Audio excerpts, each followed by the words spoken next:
അനുദിന വിശുദ്ധർ ഫെബ്രുവരി 20 ടൂർണായിലെ വിശുദ്ധ എലിയൂത്തെരിയൂസ്.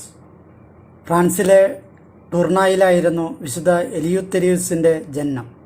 പ്രാരംഭ കാലഘട്ടത്തിലെ വിശുദ്ധരിൽ ഒരാളായിരുന്ന പ്ലേട്ടണാൽ ക്രിസ്തുമതത്തിലേക്ക് പരിവർത്തനം ചെയ്യപ്പെട്ടവരായിരുന്നു വിശുദ്ധ എലിയൂത്തെരിയൂസിൻ്റെ മാതാപിതാക്കൾ. 486 വിശുദ്ധൻ ടൂർണായിലെ മെത്രാനായി അഭിഷിക്തനായി. വിശുദ്ധൻ്റെ പ്രബോധനങ്ങൾ വഴി ഫ്രാൻസിലെ വിഗ്രഹാരാധകരായ പുരോഹിതന്മാരും ദൈവനിഷേധികളും ക്രിസ്തുമതത്തിലേക്ക് പരിവർത്തനം ചെയ്യപ്പെട്ടു.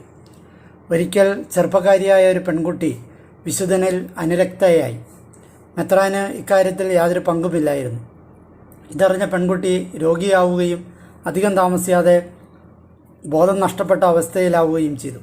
അവളുടെ പിതാവിനോട് ക്രിസ്തുമതം സ്വീകരിക്കുമെന്ന് വാഗ്ദാനം ചെയ്യുകയാണെങ്കിൽ താൻ അവളുടെ രോഗം ഭേദമാക്കാമെന്ന് വിശുദ്ധൻ ഉറപ്പുകൊടുത്തു.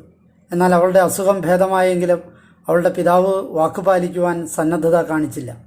അതിനാൽ വിശുദ്ധ എലിയൂത്തെരിയൂസ് ആ പ്രദേശത്ത് പ്ലേഗ് ബാധ വരുത്തുകയും തന്മൂലം തൻ്റെ വാഗ്ദാനം പാലിക്കാതിരുന്ന ആ മനുഷ്യൻ ഉടൻ തന്നെ അനുതപിച്ച് ക്രിസ്തുവിൽ വിശ്വസിച്ചതായും ഒരു ഐതിഹ്യമുണ്ട്. ആ പ്രദേശത്തെ ദൈവവിരോധികളായ അവിശ്വാസികളെ ഏൽപ്പിച്ച മുറിവുകളാലാണ് വിശുദ്ധൻ മരണപ്പെട്ടത്. 532 ജൂലൈ 1 വിശുദ്ധൻ മരണമടഞ്ഞത്. വിശുദ്ധനെക്കുറിച്ചുള്ള ഭൂരിഭാഗം തെളിവുകളും തിരുശേഷിപ്പുകളും 1092 ഉണ്ടായ ഒരു വൻ അഗ്നിബാധയിൽ കത്തി നശിച്ചുപോയി. ഈ വിശുദ്ധൻ്റേതായി പറയപ്പെടുന്ന പ്രബോധനങ്ങളിൽ ക്രിസ്തുവിൻ്റെ അവതാരമെടുക്കലിനെയും ജനനത്തെയും മംഗളവാർത്തയെയും കുറിച്ചുള്ളവയോ